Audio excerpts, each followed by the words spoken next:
So we're Saturday the 6th of April, and in an effort to try and keep on top of things, I want to try and document as much of the calving season as I can. So we're right in the middle of Storm Kathleen, I think the name of it is. The most of it has blown over. What time are we now? We're in the afternoon. And I think it's, well, we had a heavy out shower pass over there just now, and it's kind of, or in between gusts, so I'm going to try and make a little video here while I can. The rock breaker is not banging today, so this video, hopefully you'll be able to hear me better. Apologies for the last one. Now, having said all that, the cows I'm keeping an eye on, this lady here and her daughter here, and the little red short-horn red Clare, as I call her, over there. So they are the ones I'm going to keep a tight eye on over the next week. And then the little black short-horn lady, she will be calving then fairly soon after them. So just to clear up a thing I said in the last video about this one here, this lady I said was showing the calf bed.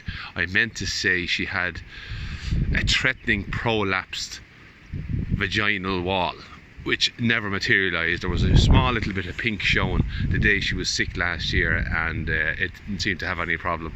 Now normally they say to cull for the likes of that. I didn't cull, obviously, as you can see she's still there. She calved, no problem. She cleaned, no problem. Rare to calf, so I said I'd give her another chance. So that can happen when there's pressure on before calving, as the calf is in position. And look, she was fine, so it wasn't a problem, and it never showed any problem afterwards. In fact, now that I mention it, this lady here, Davy's heifer, I call her, the white short-horn, she did that on her first calf, and I was told that I could never breed her again. I actually had the vet out to her that time. She prolapsed completely after calving.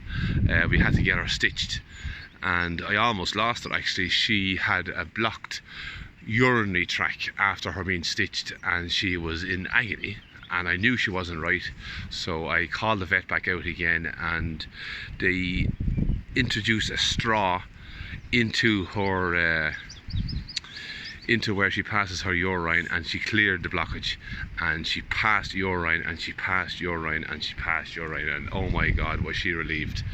But we could have had a serious problem that time.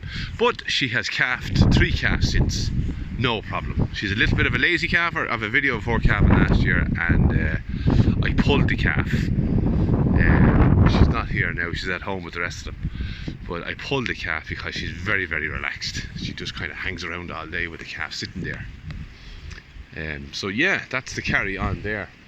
What else did I say that I have to clear up?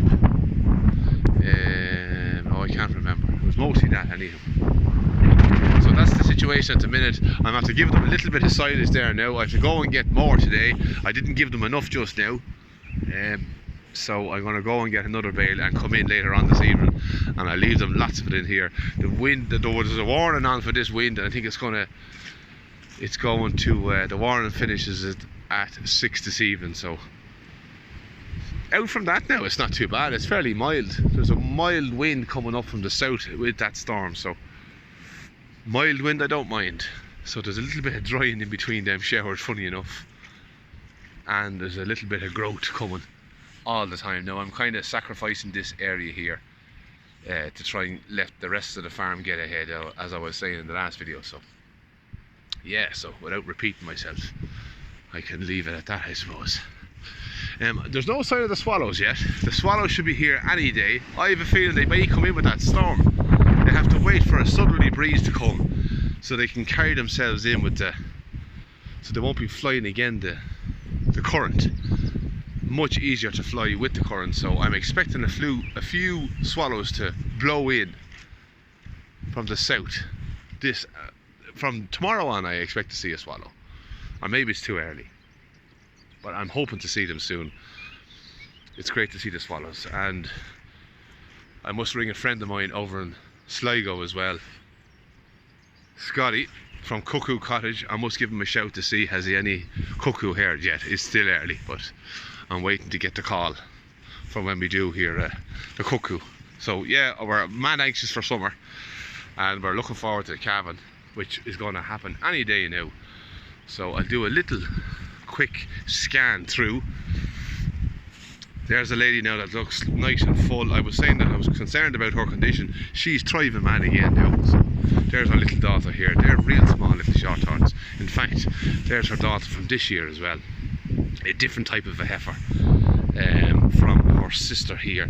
She's a little bit, I don't know, she's bearish, but her mother weaned well. So this lady reared her this year and kicked her off just in time for herself to bag up. You can see that she's bagged up very well. So let me just see what she's like here. She's starting to sink. She's fairly on. She's fairly sunk, so I'm waiting for the big burst of milk on that bag now. That bag, look at that now. She's even walking with her hips square. So I give her another couple of days, max 3 days. You can see how springy she is there in the back end. She will make a big burst on the last day and will be full of milk. So she has a nice bag made, but it's not just full. When that's full, she will calve. And the same with this lady here. So exciting times ahead. What was I saying about this lady? Yeah, this lady is a little bit framey. She's not like her full sister who's in calf here. A small little heifer here. She was a real butt, a broad, fleshy kind of a heifer. This lady is taking more of a traditional shorthorn look. She's a little bit leggier. Her mother is short in the legs and her father was as well. But there was traditional breeding in her father, which she has taken after. So she's a small bit framey, a small bit leggy. She'll be alright. She'll improve. As I say, they're only after coming through March, the worst month of the year. Yeah, so I'm going to try and keep the videos coming. I went through a bit of a patch there where I was just annoyed, and I was finding it difficult to get them fed, and the rain, and don't you know yourself. Oh yeah, another thing I wanted to clear up was I mentioned that this was the only one carrying to Ruby. No, I'm hoping that she is carrying to Ruby. She would be the only purebred Galloway to be carrying to Ruby, as her mother was definitely bulled by the shorthorns. So all depending on when this lady calves. We'll know as soon as she calves what the father was, but wouldn't it just be beautiful to have a purebred Galloway out of this little lady, my favourite little cow. Well, we have a love-hate relationship. I hated her as a whaling. She drove me stone mad, but now she's the quietest animal I have. A real pet. You can pull and drag her around. If you had a pony as quiet, she'd be worth thousands. Now, so that is the carry on. I'm going to go and get myself another bale. Before that, we're going to get the cup of tea. And yeah, there's a nice picture now. I might use that as my thumbnail. So a short little update. We're going to keep the videos coming, and we'll all chat very soon. So for now, I will say, as the wind is starting to pick up again, good luck and goodbye.